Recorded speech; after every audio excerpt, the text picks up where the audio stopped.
오늘 말씀은 계시록 7장 9절에서 12절 말씀입니다.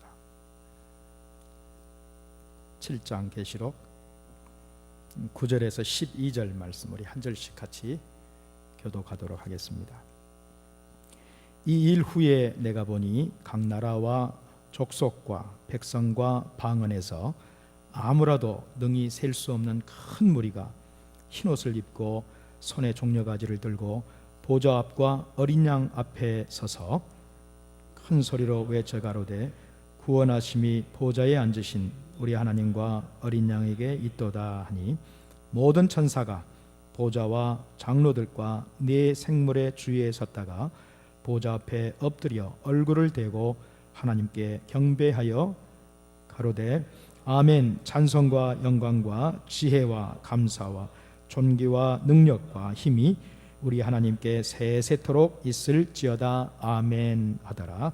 이 말씀은 하나님의 말씀입니다. 아멘. 앉겠습니다.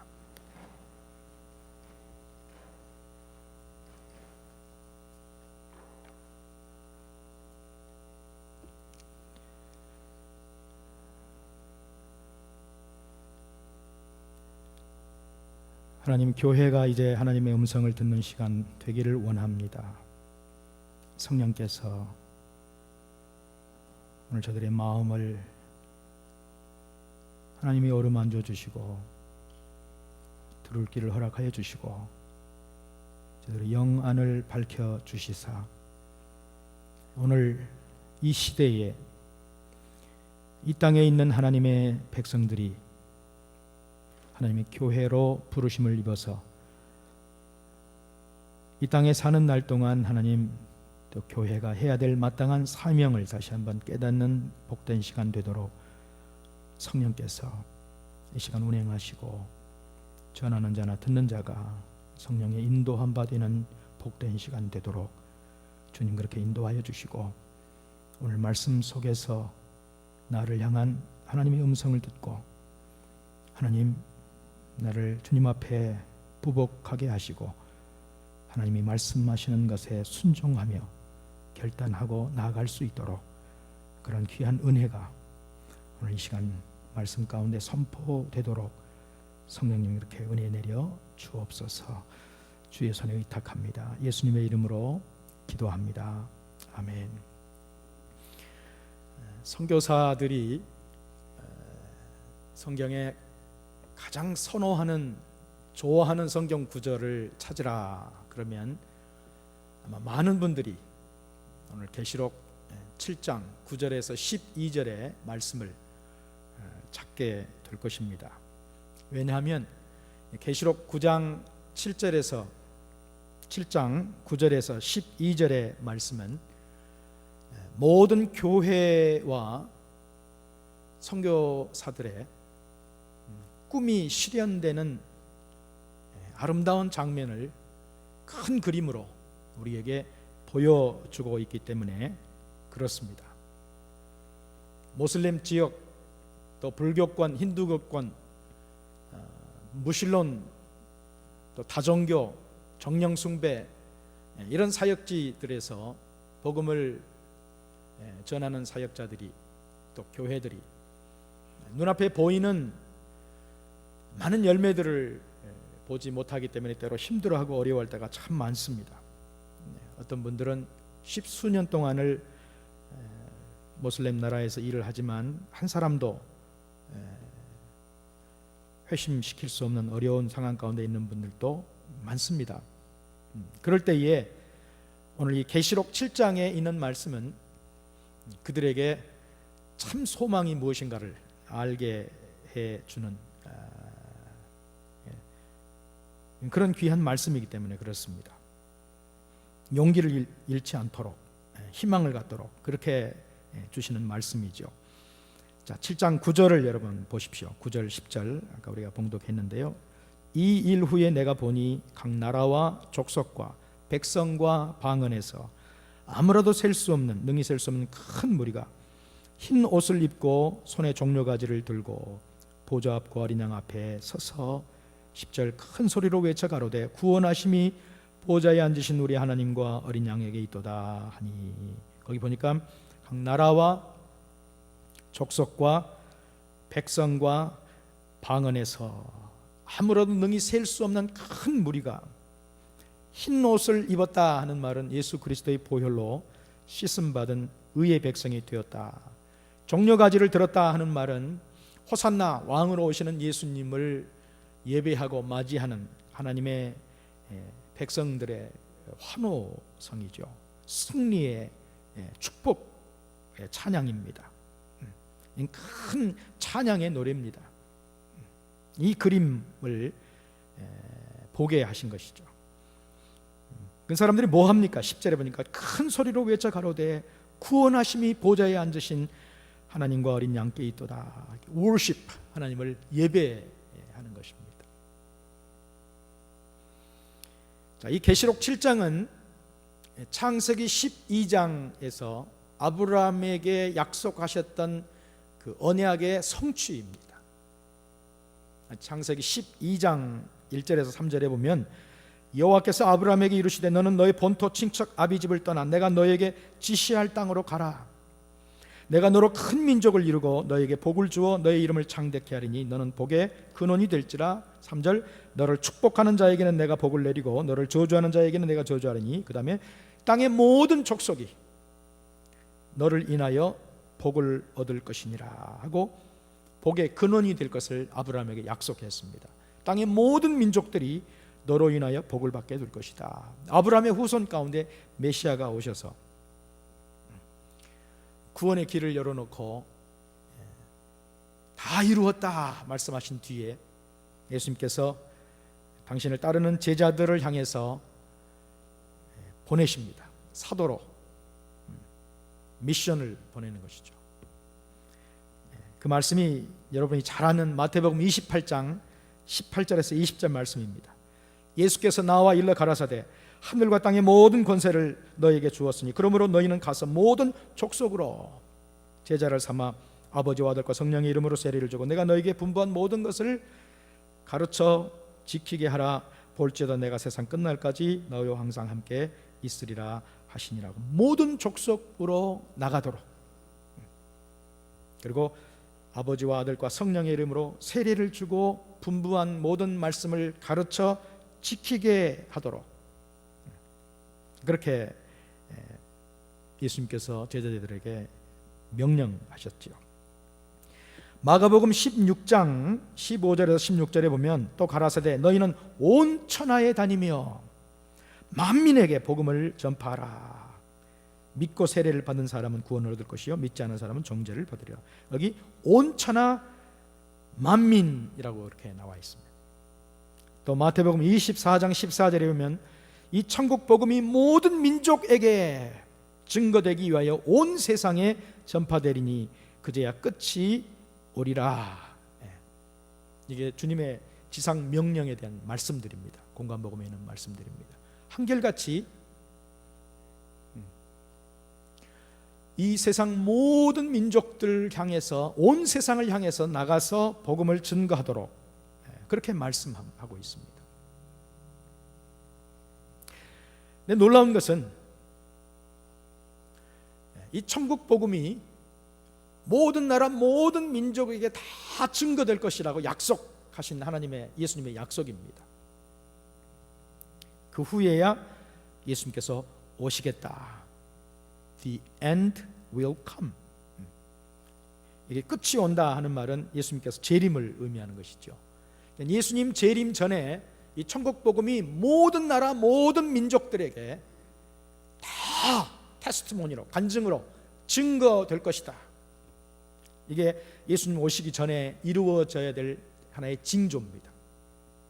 자, 그렇다고 한다면 오늘 모든 교회의 또 모든 선교사들의 마지막 소원이 뭔가 하면 우리가 읽은 계시록 7장에 있는 말씀처럼 모든 나라와 민족과 백성과 방언에서 아무라도 능히 셀 수 없는 수많은 사람들이 흰옷을 입고 종려가지를 들고 어린 양, 그리고 우리 하나님 아버지께 구원하심이 하나님께 있습니다 하고 하나님께 큰 소리로 They cried out in a loud voice. 큰 소리로 하나님을 예배할 것이라고 환상 가운데 요한이 그 비전을 보았는데 반드시 이루어질 것을 요한에게 보여주심으로 예수님 오시기 전에 이 복음은 모든 민족, 모든 에스닉 그룹, 어떤 학자들은 2만 4천여 종족이 있다. 수많은 종족들 가운데, 이 땅에 지구촌에 있는 모든 종족들 가운데 전부 이 복음이 선포되게 될 것이다. 이렇게 약속을 하시는 것입니다. 자, 이 말은 지금 어려운 사역지에서 한 사람의 영혼도 제대로 구원할 수 없어서 안타까워가 있는 모든 선교사들, 교회들, 또 하나님의 자녀들에게도 소망을 주는 말씀이죠. 어떤 사람은 평생을 선교지에 있었지만 눈에 보이는 열매를 맺지 못하고 선교지에서 그냥 하나님의 부르심을 받은 믿음의 선진들이 참 많았지 않습니까? 우리 고국도 봐도 20대 젊은 나이에 미국에서, 유럽에서 한국에 복음을 전하기 위해서 왔다가 어떤 사람은 3개월도 못 살고, 어떤 사람은 6개월도 못 살고, 어떤 사람은 한국의 이질과 풍토병에 젊은 나이에 죽어가는 수많은 사람들이 양화진에 가면 아직도 묻혀 있는 것을 우리가 보지요. 그들이 죽을 때에 나는 한을 다 이루지 못했구나, 억울하다, 이렇게 하지 않아요. 왜요? 반드시 하나님의 때에 이 조선 땅은 복음화가 될 것을 믿었기에 그는 기꺼이 3개월 혹은 6개월, 1년을 산다 할지라도, 아니면 어떤 사람은 대동강에 와서 잠시 땅을 밟아보지도 못하고 바다에 떨어졌다가 그렇게 붙잡혀서 죽어갔던 토마스 같은 선교사들, 20세 후반에 27세 그렇게 죽어갔지만 그들은 하나님의 복음의 역사가 온 조선 땅에, 그렇죠 여러분, 밤에 스카이 하이 그 빌딩이나 혹은 산에 올라가서 서울 시내를 내려다 보세요. 얼마나 많은 그 십자가들이 서울에 가득 차 있는지요. 그들은 믿음의 눈으로 그런 것들을 바라봤지요. 참 아이러니컬한 것은 하나님께서 이 모든 민족들에게 복음을 증거할 때에 어떤 방법을 사용하셨는가? 성경에 보니까 한 사람이 한 사람씩 전도할 수 있도록 전도의 미련한 방법을 통해서 복음이 증거되도록 그렇게 하셨다는 거예요. 고린도전서 1장 21절 말씀 보니까 하나님의 지혜에 있어서는 이 세상이 자기의 지혜로 하나님을 알지 못하는 거로 하나님께서 전도의 미련한 것으로 믿는 자들을 후원하시기를 기뻐하셨다.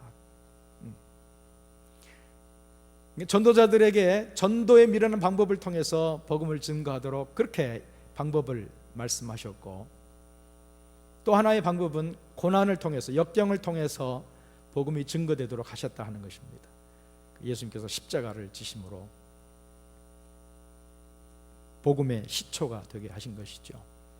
그래서 오늘날에도 복음을 전하는 사람들은 고난과 함께 복음을 전하도록 그렇게 방법을 만들어 놓으셨습니다. 근데 거기서 끝나는 게 아니에요. 복음을 전하러 가는 자에게 예수님께서 우리에게 약속하신 말씀이 있습니다. 그게 여러분이 잘 아는 사도행전 1장 8절 말씀입니다. 오직 성령이 너희에게 임하시면 너희가 권능을 받고 예루살렘과 온 유다와 사마리아와 그리고 땅끝, the end of the earth, 땅의 모든 끝까지 이르러 내 증인이 되리라. 성령이 임하시면 너희에게 능력이 임하게 된다. 성령의 능력, 이 능력이 너를 전도자가 되게 할 것이다. 증인 되게 할 것이다. 근데 여기서 증인이라고 하는 말의 원래 의미가 여러분 아시는 대로 순교자라고 하는 의미죠. 그러니까 우리를 복음 때문에 순교할 수 있는 능력, 그 power to be witness. 그러니까 아무나 순교할 수 없는 것이죠. 근데 복음 때문에 내 삶을 드릴 수 있다고 한다면 그것은 내게 성령이 임하심으로 그 성령의 능력 때문에 내가 그 일을 감당할 수 있다. 그래서 능력은 헬라어로 두나미스라고 그러죠. 여기서 다이나마이트가 나왔습니다. 다이나마이트의 위력은 폭파될 때 위력이 나타나지 않습니까? 그러니까 성령이 임하면 우리 안에 다이나마이트가 하나씩 주어지는 거죠. 성령의 능력이, 그것이 나를 증인되게 만드는 거예요. 증인의 삶을 살도록 나에게 힘을 주는 거죠. 그리고 기꺼이 증인의 삶을 살면서 복음 때문에 삶을 드릴 수 있도록, 그게 파워라고 그렇게 말씀합니다. 이사야 선지자는 환상 가운데 천상에서 하나님을 예배하는 모든 영광을 보았어요. 그리고 그 영광 앞에 자기는 부정한 사람이고 입술이 부정한 사람이고 하나님 앞에 설 수 없는 부족한 사람이라는 것을 깨닫게 난 뒤에 하나님이 불로 그의 입술을 지지고 그를 하나님 앞에 헌신하게 한 다음에 누가 나를 위하여 갈고 내가 누구를 보냈고 할 때에 이사야는 Here I am, send me. 제가 여기 있사오니 나를 보내시옵소서. 헌신했던 것을 보게 되죠. 여러분 아시는 대로 오늘 우리가 제25회 선교 음악회가 이제 오늘 저녁에 진행이 됩니다. 우리 교회 역사는 만 24년인데 선교 음악회는 25번째입니다. 왠가 하면 89년 2월에 창립되고 바로 그해 5월에 선교 음악회가 시작이 됐기 때문에 선교 음악회가 우리 교회 역사보다 한 번 더 먼저 갑니다. 이건 놀라운 의미가 있어요. 놀라운 의미가 있는 거예요. 선교가 교회를 이끌어간다 하는 것이죠. 성령이 교회를 이끌어간다, 앞서가신다는 그런 의미가 있다고 생각합니다. 선교 음악회는 세 파트로 나누어서 이 일이 진행이 되잖아요. 하나는 음악 파트입니다. 전문성을 가진 음악 하는 사람들을 준비하는 준비팀들이 있죠. 그래서 아주 프로페셔널하게 음악을 통해서 하나님의 영광이 되도록. 두 번째는 운영팀들이 있습니다. 진행팀들이 있습니다. 이 팀들은 선교 음악회가 진행될 수 있도록 보이지 않는 곳에서 행정과 모든 필요한 것들을 다 공급하고 일들이 진행이 되도록 홍보하는 일들, 팜플렛 만들고 또 후원자들에게 또 다 발송하는 일들, 그리고 선교비를 모금하는 일들, 프랙틱하는 일들을 진행팀들이 다 합니다. 특별히 이 팀 가운데 중요한 것은 로고스 선교 음악회는 디너 콘서트가 있잖아요. 저녁 식사가 제공이 됩니다. 주방팀들이 최선을 다해서 또 귀한 음식을 준비하게 되죠. 그렇게 해서 실제적인 일들이 다 진행이 됩니다. 세 번째 파트는 선교 파트입니다. 선교 음악회를 통해서 모금된 선교비는 전액 그해 선교를 위해서 다 관제처럼 pour out, 다 쏟아붓습니다. 여러분 아시는 대로 이번에 국내 국외 선교가 지금 예정이 되어 있습니다. 해외 선교는 올해는 메콩 유역을 중심으로 해서 메콩강이 흐르는 인도 차이나 반도를 중심으로 해서 베트남 그리고 태국, 라오스, 버마, 미얀마 그렇게 네 군데로 저희들이 흩어지게 되죠. 베트남은 지금 우리 교회 젊은 집사님께서 운영하시는 둘로스 기업과 함께 이제 5년째 저희들이 사역을 했는데 그동안에 교회도 2군데 짓고 또 고아원 사역도 하고 호치민대 학생들하고 같이 연합해서 그들에게 복음을 전하는 리더십 훈련도 하고 귀한 사역들을 지난 4년 동안 잘 감당했고요. 올해는 우리 젊은이들 중심으로 그렇게 베트남 사역은 계속 진행이 될 겁니다. 그리고 이번에는 메콩강을 유역을 중심으로 해서 정탐팀이 이번에 가게 됩니다. 처음 가는 거죠. 그래서 태국 치앙라이라고 저 북쪽에 국경선 지대에 선교 센터가 있는데 거기를 중심으로 해서 라오스를 다녀오게 되고요. 그리고 거기 국경을 넘어서 미얀마에 2박 3일 동안 미얀마 산지에 있는 목회자들 모아서 목회자 훈련을 시키는 그런 일들을 저희들이 갖다 하고 오게 됩니다. 마치 특공대처럼 이렇게 진행이 됩니다. 여러분 아시는 대로 미얀마는 외국인이 와서 복음을 전할 수 없도록 되어 있는 그런 사회주의 국가입니다. 그러나 미얀마의 선교 역사는 굉장히 깁니다. 1400년대부터 캐톨릭에서부터 시작이 됐고, 여러분이 아시는 대로 첫 번째 개신교 선교사는 아도니람 저스틴에 의해서 엄청난 선교 역사가 펼쳐지게 됐죠. 아도니람 저스틴은 미국의 첫 번째 파송 선교사입니다. 미국의 제1호 파송 선교사인데 참 놀라운 귀한 역사를 버마에서 이루었죠. 버마 말로 성경을 번역하고 또 영어 버미시 사전을 만들고, 지금도 버마에서 사용하고 있는 이 사전이 아도니람 저드슨 선교사가 만들어 놓은 사전을 아직도 사용하고 있고, 성경도 마찬가지. 사랑하는 아내, 결혼한 지 10일 만에 선교지로 나가서 40-50년 선교제 사역을 하면서 아내를 3번씩이나 잃게 됐어요. 자녀들 다 잃게 되고, 한 번은 2년 동안을 그 시름 가운데 산속에 들어가서 움막에 들어가서 성경 번역하는 일만 집중하고, 한 번은 선교지를 방문하는 것 때문에 바다에 나갔다가 8개월 동안을 표류해서 미얀마에서 인도까지 표류해가지고 8개월 만에 다시 돌아오는 일도 있었고, 이런 엄청난 일들 가운데 63세인가요?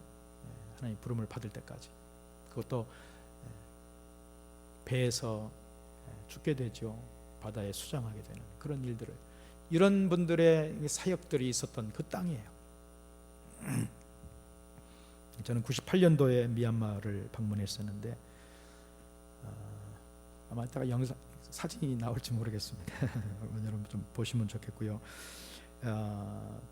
국내 사역으로는 우리 지금 이번에 캠퍼스 사역이 진행이 되고, 우리 청년대학부 EM을 중심으로 해서, 그래서 5월 말에 전도 훈련하고 아마 거리로 나가서 전도하는 일들을 통해서 앞으로 캠퍼스 사역이 계속 진행되도록 그렇게 하게 되고, 그다음에 샌프란시스코 이번에 아까 우리 임준사님 나와서 광고한 것처럼 샌프란시스코 사역이 진행이 되고, 멕시코도 사역이 진행이 되고, 이런 귀한 사역들이 진행되어 나갈 것입니다. 여러분 기도를 위해서 제가 몇 가지 그 파워포인트 사진들을 여러분 지난 수년 동안 했던 사진들을 잠깐 우리 영상팀에게다 드렸어요. 한번 좀 보고 우리 같이 좀 오늘 선교음악회를 위해서, 이번 여름 단기 선교를 위해서 같이 기도하면 좋겠다, 그런 생각을 갖습니다. 영상팀 한번 좀 보여주시면 좋겠습니다.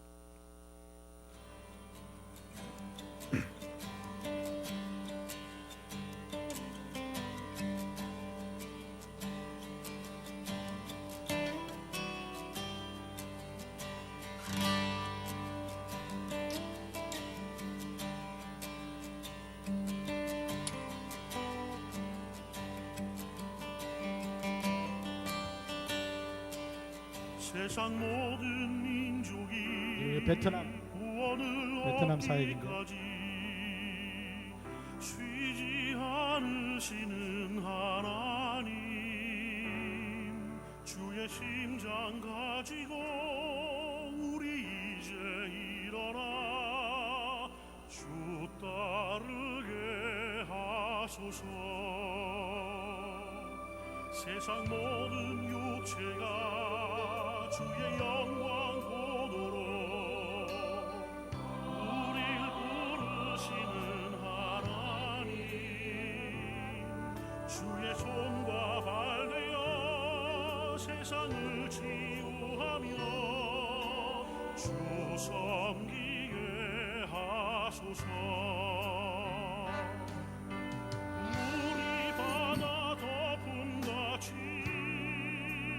중국은 한 8년, 지난 10년 동안 사역을 해왔는데 좋은 열매들을 우리가 많이 봤죠.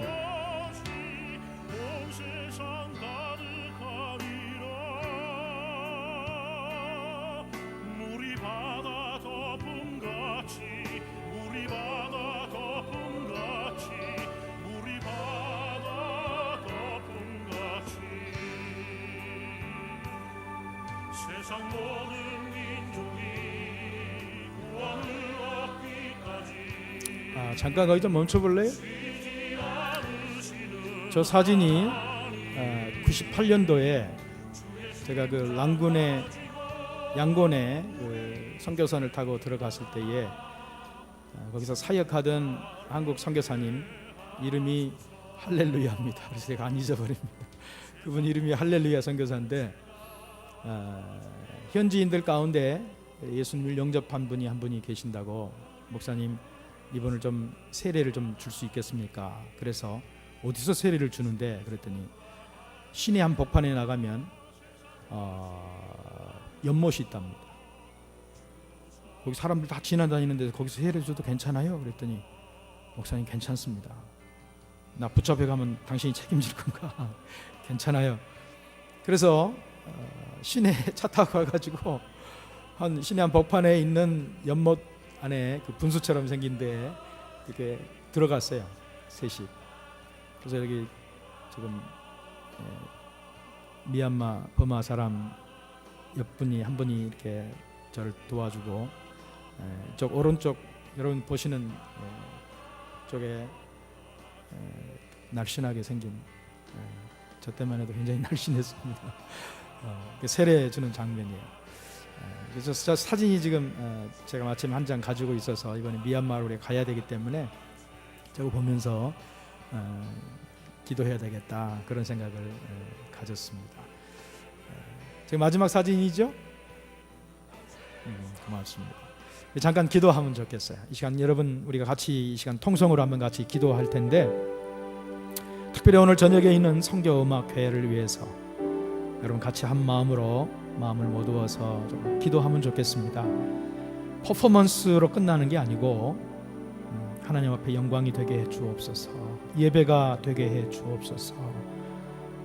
25회 한 년마다 드리는 귀한 성교음악회지만 드릴 때마다 떨리는 마음으로 우리가 하나님 앞에 그렇게 나아갑니다. 하나님, 오늘 저녁에도 그런 놀라운 성교음악회 되게 해달라고 여러분 위해서 기도해 주시고, 특별히 이번 여름에 사역 가운데로 나갈 우리 단기팀들, 파송하는 우리 교회, 또 함께 중보로 나갈 여러분, 우리 교회를 위해서 이 시간 짧지만 예배 시간이지만 마음을 모두어서 우리가 여러분 소리 내어서 같이 한번 잠깐 같이 통성으로 기도하고 우리 찬양하고 기도를 마치도록, 예배 마치도록 그렇게 하겠습니다. 같이 한번 통성으로 같이 기도하겠습니다. 하나님, 그렇습니다.